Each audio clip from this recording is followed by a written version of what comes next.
Hello' everyone আই hope আপোনালোক আটাই ভালে আছে আৰু পঢ়া শুনা কৰি আছে ইয়াৰে আগৰ ক্লাছটোত আমি গ্ৰামাৰৰ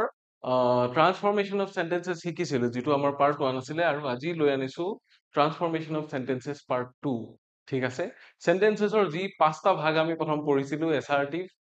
ইণ্টাৰোগেটিভ ইম্পাৰেটিভ অপটেটিভ আৰু এক্সক্লেমেটৰী সেই 5টাৰ ভিতৰত ইটোৰ পৰা সিটোলৈ ট্ৰান্সফৰ্ম কৰোঁতে আমি কি ধৰণে ট্ৰান্সফৰ্ম কৰোঁ সেই বিষয়ে কিছু পঢ়িলোঁ কিছু উদাহৰণ চালোঁ এতিয়া চেণ্টেন্সক যেতিয়া ষ্ট্ৰাকচাৰৰ ওপৰত বেছ কৰি ভগোৱা হয় তেতিয়া ইয়াৰে 3টা ভাগ থাকে হয়নে 4টা থাকে একচুৱেলি কম্পাউণ্ড কমপ্লেক্সত কি হয় কম্পাউণ্ডৰ এলিমেণ্টো থাকে কমপ্লেক্সৰ এলিমেণ্টো থাকে গতিকে সেইটো অকণমান বস্তুটো কি হৈ যায় জটিল হৈ যায় কিন্তু তাৰ বাহিৰৰ যি 3টা ভাগ আছিল কম্পাউণ্ড কমপ্লেক্স আৰু চিম্পল কম্পাউণ্ড আৰু কমপ্লেক্স এই ভাগকেইটাক যদিহে আমি এটাৰ পৰা আনটো ভাগলৈ ট্ৰান্সফৰ্ম কৰিবলগীয়া হয় আমি কেনেকে কৰিম গতিকে সেই ৰুলছখিনি লৈ আনিছো আজি পাৰ্ট 2 ক্লাছটোত গতিকে আশা কৰো আপোনালোকে শেষলৈকে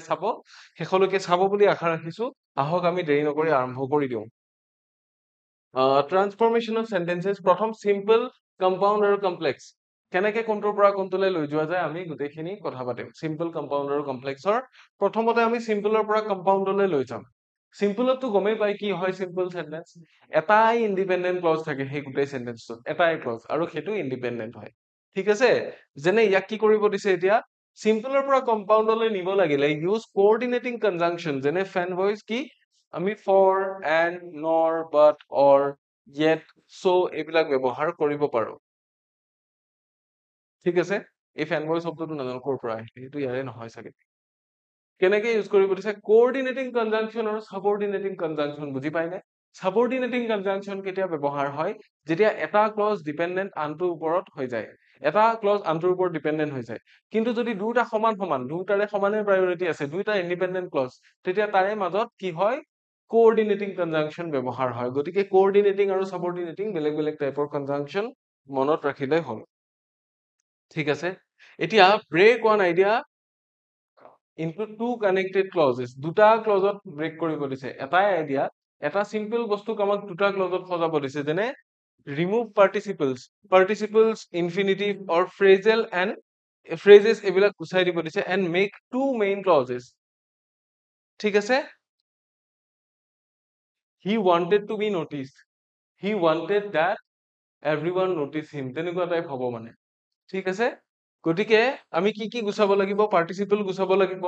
যেনে আইএনজি থাকা তাৰপিছত থাৰ্ড ফৰ্মটো গুচাব লাগিব ইনফিনিটিভ গুচাব লাগিব ইনফিনিটিভ মানে হৈছে টু প্লাছ মেইন ভাৰ্ব ঠিক আছে আৰু ফ্ৰেজ বিলাক গুচাব লাগিব কৰি পেলাই দুটা মেইন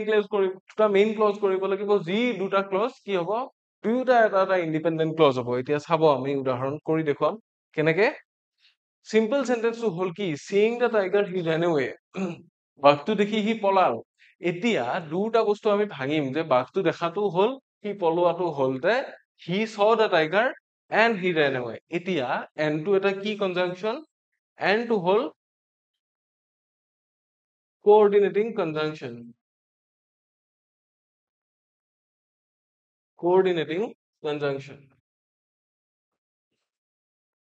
এতিয়া ইয়াৰ সলনি যদি কি কৰা যায় বেলেগ এটা কিবা দিয়া গ'লহেঁতেন এইটো কম্পাউণ্ড চেন্টেন্স হ'লহেঁতেন নহ'লহেঁতেন এতিয়া চাওক সি saw the tiger এইটো এটা ইণ্ডিপেণ্ডেণ্ট ক্লজ সি বাঘটো দেখিছিল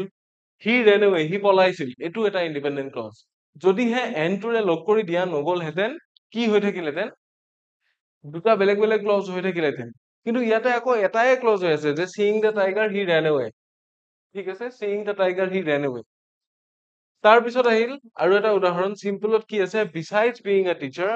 he is a writer তেতিয়া আমি গম পালো যে টিচাৰ হোৱাৰ উপৰিও সি এজন লেখক তাৰমানে কথাটো কি সি এজন টিচাৰ আৰু সি এজন লেখক তাৰমানে he is a teacher and he is also a writer এতিয়া এই দুটা কি হয় এটা ইণ্ডিপেণ্ডেণ্ট ক্লজ ঠিক আছে দুটা এটা ইণ্ডিপেণ্ডেণ্ট ক্লজ তেনেকে কি কৰা গ'ল কম্পাউণ্ড কৰা গ'ল কম্পাউণ্ড চেন্টেন্সটো ইজি হয় কম্পাউণ্ড চেন্টেন্সত দুটাই ক্লজ থাকে সেই দুটা ইণ্ডিপেণ্ডেণ্ট হয় বুজি পাইছে আকৌ যিটো কমপ্লেক্স চেন্টেন্স থাকিব তাতে এটা ডিপেণ্ডেণ্ট আৰু অতি কমেও এটা ইণ্ডিপেণ্ডেণ্ট ক্লজ থাকিব লাগে তাৰ বিষয়ে আমি কথা পাতিম এতিয়া চিম্পলত কি হৈ আছে এইটো বস্তু in spite of his hard work he failed এতিয়া আমি গম পালো যে ইনস্পাইট অফ মানে কি সত্ত্বেও এই যিবোৰ ফ্ৰেজ আছে ইনস্পাইট অফ ডেছপাইট এইবিলাক আমি কি কৰিম যেতিয়া কম্পাউণ্ড চেন্টেন্স আমি লিখিম তেতিয়া এভইড কৰিম কিয় কম্পাউণ্ড চেণ্টেন্সত আমাক দুটা ফ্ৰেজ লাগে যেনে he work hard but he fail এতিয়া বাটটো যদি দিয়া নাযায় কি হ'ব হি ৱৰ্ক হাৰ্ড এটা ফ্ৰেজ আৰু হি ফেইল দুটা ফ্ৰেজ এই দুটা ফ্ৰেজ বা দুটা ক্লজৰ কি দুটা ইণ্ডিপেণ্ডেণ্ট হৈ আছে সি কষ্ট কৰিছিল হি ফেইল কৰিছিল আমাক কি লাগে সি কষ্ট কৰা সত্ত্বেও ফেইল কৰিছিল তাৰমানে চ' সেই বস্তুটো চিম্পলত আমি এটা ক্লজৰ ভিতৰতে লিখি দিব পাৰিলো চ' তেনেকে চিম্পলৰ পৰা কম্পাউণ্ডলৈ নিব পাৰি ইয়াতে দুটা ক্লজ হৈ গ'ল এয়াই হ'ল চিম্পলৰ পৰা কম্পাউণ্ডলৈ নিয়া পায় ঠিক আছে ইয়াৰে পিছৰ কনভাৰ্জনটোৰ ফালে চাম আমি চিম্পলৰ পৰা কি কৰিব লাগে কমপ্লেক্স কৰিব লাগে এতিয়া কেনেকে কমপ্লেক্স কৰিম কমপ্লেক্স কৰিব লাগিলেতো এটা ডিপেণ্ডেণ্ট ক্লজো থাকিব লাগিব চ' ইউজ আমাক কি কৰিব দিছে সাবঅৰ্ডিনেটিং কনজাংচন ইউজ কৰিব দিছে যেনে because since although when if that who এইবিলাক হৈছে সাবঅৰ্ডিনেটিং কনজাংচন তাৰপিছত কি কৰিব দিছে expand phrases into dependent clauses যিটো প্ৰথম ফ্ৰেজ আহে সেই ফ্ৰেজটোক আমাৰ এটা ডিপেণ্ডেণ্ট ক্লজ বনাব দিছে এনেকুৱা এটা ক্লজ যিটো ক্লজে আনটো ক্লজৰ ওপৰত ডিপেণ্ড কৰে তাৰমানে অৰ্থটো বুজাব কিন্তু দুটা ক্লজ হৈ পেলাই এটা ক্লজে আনটোৰ ওপৰত ডিপেণ্ড কৰিব আৰু আনটো ইণ্ডিপেণ্ডেণ্ট ক্লজ কেনেকে কৰে এতিয়া আমি অকমান উদাহৰণ সৈতে বস্তুটো চাম এক্সাম্পলছ দিয়া হৈছে চিম্পলত কি দিয়া হৈছে বিং টায়াৰ্ড হি টুক ৰেষ্ট যে ভাগৰুৱা হৈ সি ৰেষ্ট ললে এতিয়া ইয়াতে কি দিয়া হৈছে যিহেতু সি ভাগৰুৱা হৈছিল as he was tired he took rest এতিয়া as এইটো এটা কি কনজাংচন সদায় যে মাজত বহিব তেনেকুৱা নহয় ই এটা সাবঅৰ্ডিনেটিং কনজাংচন as since এনেকুৱা বিলাক ই আগত বহি গল as although এইবিলাক কি হৈছে সাবঅৰ্ডিনেটিং কনজাংচন যেতিয়া আগত বহে তেতিয়া আৰু কেতিয়াবা কি হয় কোনোবাটো সময়ত মাজতো আহি বহিব পাৰে সো এটা কি এইটো ক্লজ কি এইটো ক্লজ ডিপেণ্ডেণ্ট ক্লজ যেনে as he was tired যিহেতু সি ভাগৰুৱা হৈছিল কিবা মিনিং বুজাইছে নে ই নাই বুজোৱা মিনিং বুজাব কেতিয়া যেতিয়া ইয়াৰ ওপৰত ডিপেণ্ড কৰিব হি টুক ৰেষ্ট যিহেতু সি ভাগৰুৱা হৈছিল সি জিৰণি লৈছিল গতিকে কি হ'ল হি ৱাজ টায়াৰ্ড হি টুক ৰেষ্ট এইটো যদি আমি কম্পাউণ্ড সেন্টেন্স হিচাপে লিখিলোহেঁতেন তেতিয়া কি হ'লহেঁতেন হি ৱাজ টায়াৰ্ড চ' হি টুক ৰেষ্ট এনেকুৱা হ'লহেঁতেন ঠিক আছে ইয়াতে কি কৰা হৈছে তাৰপিছত লিখিছে to win the match he practise daily to win এইটো এটা কি ইনফিনিটিভ আমি ইয়াতে উলিয়াই দিম he practise daily so' that he could win the match এতিয়া হি প্ৰেক্টিচ ডেইলিটো এটা ক্লজ আকৌ so' that he could win the match যাতে সি খেলখন জিকিব পাৰে এইটো কি এইটো এটা ডিপেণ্ডেণ্ট ক্লজ তাৰে আগৰটো ইণ্ডিপেণ্ডেণ্ট ক্লজ আছিলে গতিকে এনেকুৱা ক্ষেত্ৰত কি কৰা যায় চ' ডেটো ব্যৱহাৰ হ'ব পাৰে ঠিক আছে চ' ডেটো ব্যৱহাৰ হ'ব পাৰে সেইটো ব্যৱহাৰ হ'লেও কি হয় কমপ্লেক্স সেন্টেন্স হয় এতিয়া আৰু কি আছে despite his illness তাৰ বেমাৰৰ সত্ত্বেও সি কি কৰিছিল হি went to school কাৰণ এইটো এটা কি নহয় এইটো এটা ক্লজ নহয় despite his illness টো এটা ক্লজ নহয় হি went to school সি স্কুললৈ গৈছিল সেইটোক আমি কি কৰিব পাৰো although he was ill he went to school although he was ill টো এটা কি হয় ডিপেণ্ডেণ্ট ক্লজ হয়নে এইটো এটা ডিপেণ্ডেণ্ট ক্লজ আৰু এইটো এটা কি ইণ্ডিপেণ্ডেণ্ট ক্লজ সো এনেকে কি হৈ যায় কমপ্লেক্স সেন্টেন্স ফৰ্ম কৰিব একেবাৰে সহজ চিম্পলৰ পৰা কমপ্লেক্স সেন্টেন্স ফৰ্ম কৰিব একেবাৰে সহজ ঠিক আছে খালি মনত ৰাখিলে হ'ল কনজাংচন কি ইউজ হৈ আছে সাবঅৰ্ডিনেটিং কনজাংচন হয় নে কোঅৰ্ডিনেটিং কনজাংচন হয়তো মনত ৰাখিলে হ'ল এটা কম্পাউণ্ডৰ পৰা সিম্পল কেনেকে কৰিম কম্পাউণ্ডৰ পৰা সিম্পল কৰিলে convert to independent clauses into one sentence using a participle preposition infinitive or gerund infinitive preposition বা পাৰ্টিচিপল এটা ইউজ কৰি পেলাই দুটা ক্লজক আমি এটা সেন্টেন্স বনাব লাগে এইকেইটা কি মনত ৰাখিব পাৰ্টিচিপল প্ৰেপজিশন ইনফিনিটিভ অৰ জেৰান চাব কেনেকে কৰা হৈছে কম্পাউণ্ডটোত কি দিছিল he finished his work and went home so' having finished his work having to কি এইটো কি হয় having টো এটা জেৰান হয় হয়নে এইটো এটা জেৰান হয় কাম শেষ কৰি সি ঘৰলৈ গৈছিল having finished his work C come শেষ কৰি ঘৰলৈ গৈছিল তাতে কি দিছে he is rich but unhappy so despite being rich he is unhappy ইয়াতে কি হৈ গল simple হৈ গল he is rich but unhappy এইটো এটা compound sentence হৈ আছিলে but বহি আছিলে so despite being rich he is unhappy so despite being rich টো আমাৰ এটা clause হয় নে clause নহয় just এটা phrase হয় গতিকে আমাৰ ultimately clause কেইটা clause এটাই আছে ইয়াতে হয়নে so ই এটা simple sentence হৈ গল কম্পাউণ্ডত কি দিয়া আছে he must run fast or he will miss the train সি জোৰে দৌৰিবই লাগিব নহলে সি ট্ৰেইনখন মিছ কৰিব ইয়াতে আমি ইনফিনিটিভ ইউজ কৰিম he must run fast to catch the train তাৰমানে ট্ৰেইনখন ধৰিবলৈ সি জোৰে দৌৰিবই লাগিব ঠিক আছে এনেকুৱাকে কি কৰা যায় কম্পাউণ্ড সেন্টেন্সৰ পৰাও সিম্পল কৰিব পাৰি ঠিক আছে তাৰ পিছৰ উল্টো ফালে যাম আমি এতিয়া কম্পাউণ্ড টু কমপ্লেক্স কম্পাউণ্ড সেন্টেন্সৰ পৰা কেনেকৈ কমপ্লেক্স কৰিম এটো আৰু অকনমান কি আছে মুশকিল আছে ৰিপ্লেস কোঅৰ্ডিনেটিং কনজাংশন উইথ সাবঅৰ্ডিনেটিং কনজাংশন কোঅৰ্ডিনেটিং টুক আমি সাবঅৰ্ডিনেটিং এদি সলনি কৰি দিলে হ'ল যেনে বিকজ অলদো while এবিলাক ঠিক আছে আৰু এটা ক্লজ কি কৰিব লাগিব এটা ক্লজ ডিপেন্ডেন্ট কৰি দিলে হ'ল আনটোৰ ওপৰত এটা ক্লজ আনটোৰ ওপৰত ডিপেন্ডেন্ট কৰি দিলে হ'ল কেনেকৈ কৰে এতিয়া অকনমান চাম আমি কম্পাউণ্ডটো কি আছিল হি ওয়াজ পোৰ বাট অনেষ্ট এতিয়া অলদো হি ওয়াজ পোৰ হি ওয়াজ অনেষ্ট এটো কি অলদো হি ওয়াজ পোৰ এটো এটা ডিপেন্ডেন্ট ক্লজ যে অলদো টো লাগি আছে এটা সাবঅৰ্ডিনেটিং কনজাংশন লাগি আছে মিনিং টো কি কমপ্লিট কে বুজাইছে নে নাই বুজোৱা তাৰ পিছৰটোৱে মিনিং টো কমপ্লিট কে বুজাইছে হি ওয়াজ অনেষ্ট হি সৎ আছিলে যদিও সি দুখীয়া আছিল সি কিন্তু সৎ আছিল বুজি পাইছে যদিও সি দুখীয়া আছিল বুলি ক'লে একো অৰ্থ নবুজায় কিন্তু সি সৎ আছিল বুলি ক'লে অৰ্থটো কি হৈ যাব কমপ্লিট হৈ যাব কম্পাউণ্ড সেন্টেন্স এটা চাওক হি ran fast and won the race সি বেগাই দৌৰিছিল আৰু কি সি ৰেচটো জিকিবলৈ সক্ষম হৈছিল এতিয়া আমি ইয়াতে কি লগাই দিলো এটা সাবঅৰ্ডিনেটিং কনজাংশন লগাই দিলো উল্টা কৰি দিলো হি won the race because he ran fast এতিয়া because he ran fast এখিনি যদি আমি চাও তেতিয়া হলে কি because he ran fast এখিনি কিবা অৰ্থ বুজাইছে নাই কাৰণ সি বেগাই দৌৰিছিল এতিয়া he won the race সি খেলখন জিকিছিল এটো এটা কি এটো এটা ক্লজ এই এটা ইন্ডিপেন্ডেন্ট ক্লজ আৰু ইফালৰ কি হৈছে ডিপেন্ডেন্ট ক্লজ ঠিক আছে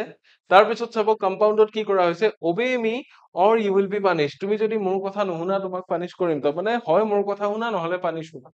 obey me or টো এটা কি কোঅৰ্ডিনেটিং কনজাংশন এতিয়া আমি কি কৰিব লাগিব এটা if বহুৱাই দিলো if you do not obey me you will be punished if আহাৰ লগে লগে এটো এটা কি হৈ গল ডিপেন্ডেন্ট ক্লজ হৈ গল তাৰ মানে সি নিজা একো অৰ্থ বুজোৱা নাই সি আনটোৰ ওপৰত ডিপেন্ড কৰি পেলাই অৰ্থটো বুজাইছে if you do not obey me you will be punished তাৰ মানে তুমি যদি মোৰ কথা নুশুনা এটা ক্লজ হে তোমাক শাস্তি দিয়া হ'ব দ্বিতীয়টো ক্লজ এনেকে কি কৰা যায় কম্পাউণ্ডৰ পৰাও কমপ্লেক্স সেন্টেন্স বনাব পাৰি এতিয়া কমপ্লেক্সৰ পৰা আমি সিম্পল বনাব পাৰো নে নোৱাৰো পাৰো rules কি আছে convert dependent clause or phrase or participle infinitive কি preposition phrase sorry or নহয় to এটো কি convert dependent clause to কি কৰিব দিছে phrase or participle infinitive or preposition phrase বনাব দিছে যেটো dependent clause আছিল হেতুক আমি কি বনাব লাগে participle infinitive বা preposition এটা phrase বনাই দিলে হল কেনেকে কৰে আমি অকনমান চাম বস্তুটো চাব as he was tired he stopped working so as he was tired to এটো এটা কি হয় এটো ultimately dependent clause মানে dependent এটা clause so dependent clause টোক আমি কি কৰিম gerund বহুৱাই দিছে ইয়াতে being tired gerund টো কি হয় gerund টো participle হয় নে নহয় হয় present participle এটো gerund টো being tired he stopped working যে সি ভাগৰুৱা হৈ উঠি সি কাম কৰা বন্ধ কৰি দিছিল ঠিক আছে he confessed that he was guilty এতিয়া he confessed his guilt he was guilty to নকৰি পেলাই কি কৰি দিলে সি নিজৰ দুখটো কনফেছ কৰিলে he confessed his guilt so এটোৱে কি কৰি দিলে আলটিমেটলি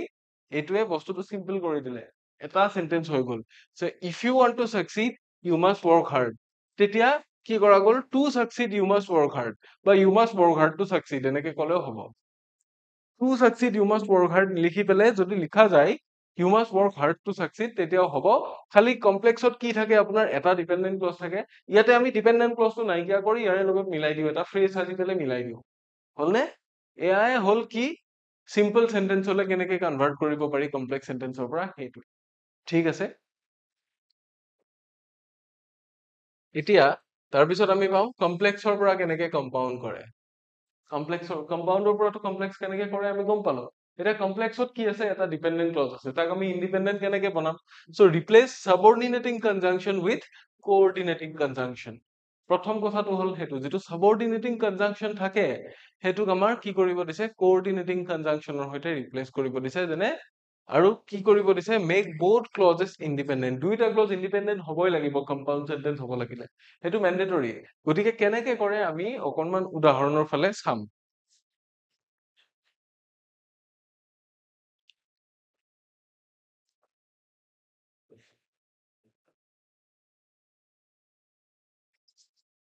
কেনেকে কৰা হয় অকনমান উদাহৰণৰ ফালে চাম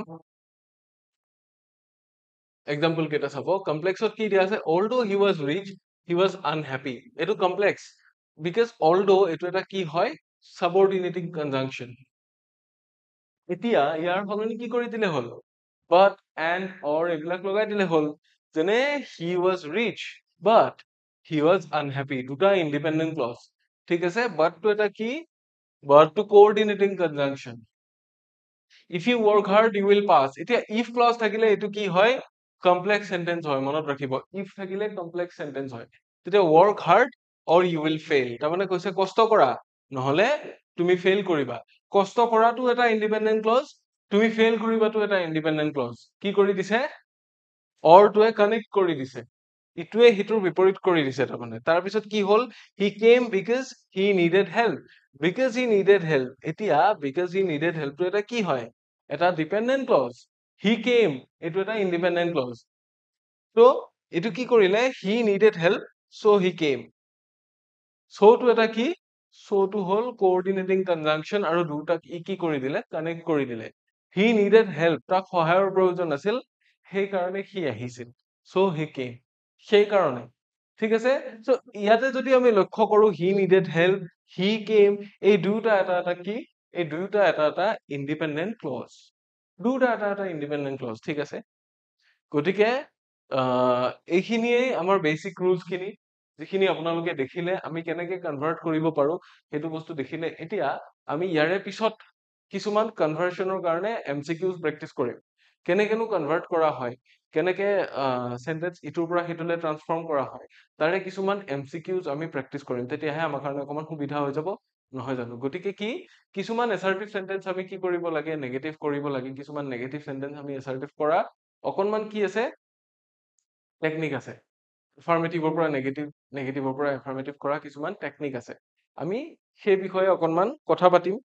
ইয়াৰে পিছৰ ক্লাছসমূহত আজি আমি বেসিক ৰুলছ খিনি চালো ইয়াৰে পিছত ইন মোৰ ডিটেইলছ আমি অকনমান বস্তুটো ডিগ কৰিম অকনমান খান্দিম সেই বস্তুটো আৰু অকনমান ডিটেইলত গতিকে ইয়াৰে পিছত এটা পাৰ্ট 3ও আহিব আই প্ৰমিস পাৰ্ট 3 এটা আহিব সেইটো আপোনালোকে চাবলৈ নাপাহৰিব আৰু সেইটো চোৱাৰ পিছতহে আপোনালোকৰ কিছুমান বস্তু তেতিয়াহে ক্লিয়াৰ হৈ যাব মানে আই হোপ আজিলৈকে এতিয়ালৈকে প্ৰায়খিনি বস্তু ক্লিয়াৰ হৈছে কিন্তু যদি কিছু বস্তু ক্লিয়াৰ নোহোৱাকে ৰৈও গ'ল সেইখিনি কেতিয়া হ'ব পাৰ্ট 3 আপোনালোকে যেতিয়া চাব তেতিয়া নিজে নিজে ক্লিয়াৰ হৈ যাব সো এইখিনিয়ে আছিলে আমাৰ ৰুলছ খিনি বেসিক ৰুলছ খিনি সো আপোনালোকৰ কাৰণে এটা টেলিগ্ৰাম সম্পৰ্কীয় ঘোষণা আছে দুটা কিউআৰ কোড আপোনালোকে স্ক্ৰিনত দেখিবলৈ পাইছে মই স্ক্ৰিনখনৰ পৰা আঁতৰি দিছো সো দ্যাট ভালকে দেখে এই দুটা কিউআৰ কোড হ'ল আমাৰ দুটা চেনেলৰ যিটো কিউআৰ কোড গ্ৰীন কালাৰ আপোনালোকৰ স্ক্ৰিনৰ লেফট সাইডে আছে সেইটো হ'ল ই কুহিপাত অফিচিয়েল টেলিগ্ৰাম চেনেলটোৰ কিউআৰ কোড সেইটো জয়েন কৰি আপোনালোকে কি কৰিব পাৰিব কিউআৰ টো স্ক্যান কৰি আপোনালোকে আমাৰ অফিচিয়েল টেলিগ্ৰাম চেনেলটো জয়েন কৰিব পাৰিব পইচা এটকাও নালাগে জয়েন কৰাৰ পিছত আপোনালোকে আমাৰ ক্লাसेছৰ কথা আমাৰ কোৰ্স বিলাকৰ কথা আমি প্ৰভাইড কৰা মক টেষ্ট সিৰিজ আৰু লগতে কি আছে বিভিন্ন অফাৰ্স বিলাক আছে আমাৰ লাইব্ৰেৰী ফেসিলিটিজৰ কথাই হওক এই গোটেইখিনি আপোনালোকে ফ্ৰী অফ কষ্ট গম পাই থাকিব আৰু ডেইলি আৰু উইকলি বেসিছত বিভিন্ন আপডেট বিলাকো পাই থাকিব বিভিন্ন খবৰ বাতৰি এইবিলাক ইয়াতে আপোনালোকে পাই থাকিব কাৰেন্ট এফেয়াৰ্সৰ লগে লগে গতিকে সেইটো চেনেল আজিয়ে জয়েন কৰিব বুলি আশা ৰাখিছো আনফালে স্ক্ৰিনৰ সোঁফালে এটা পিংক আৰু পাৰ্পল শেড থকা কিউআৰ কোড দেখিবলৈ পাইছে যিটোৰ তলত ইমন স্যাৰ টিচেছ বুলি লিখা আছে সেইটো মোৰ পাৰ্সোনেল চেনেল গতিকে এইটো চেনেল জয়েন কৰিলে আপোনালোকে যিবোৰ ক্লাছ মই ইউটিউবত দিও ফ্ৰী অফ কষ্ট সেই ইউটিউবত দিয়া ক্লাছবোৰৰ লিংক লাভ কৰিব যদিহে লাইভ ক্লাছ হয় তেতিয়াহলে ক্লাছটো লাইভ হোৱাৰ আগে আগে লাভ কৰিব আৰু যদিহে ৰেকৰ্ডেড ক্লাছ হয় তেতিয়াহলে ক্লাছটো ৰেকৰ্ড হৈ আপলোড হৈ যোৱাৰ পিছে পিছে আপোনালোকে লিংকবোৰ লাভ কৰিব গতিকে ক'বলগীয়া এইখিনিয়ে ফ্ৰী অফ কষ্ট আপোনালোকে বহুত কিবা কিবি আপডেট পাই থাকিব এই দুটা চেনেল আজিয়ে জয়েন কৰিব বুলি মই আশা ৰাখিছো ক'বলগীয়া এইখিনিয়ে এতিয়া কথা হ'ল ট্ৰান্সফৰমেশন অফ সেন্টেন্সেছ পাৰ্ট 3ও আহিব তাৰে আগতে আপোনালোকে আশা ৰাখিছো এই দুটা পাৰ্ট চালে আৰু ভাল পালে, কেনেকুৱা পালে জনাবলৈ নাপাহৰিব। আৰু পাৰ্ট 3ত কিছুমান এডভেঞ্চাৰাছ, কিছুমান নতুন নতুন টেকনিক আমি লৈ আনিম, যিখিনি আপোনালোকক এক্সামত সহায় কৰিব, বা অকণমান শ্বৰ্ট ট্ৰিক কিছুমান দিম যিখিনিয়ে হেল্প কৰিব আপোনালোকক। ঠিক আছে, আজিলৈ ইমানতে এৰিছো। ইয়াৰে পিছৰ ক্লাছত আপোনালোক আটাইকে পুনৰ লগ পাম বুলি আশা ৰাখিলো। Until next time, take care.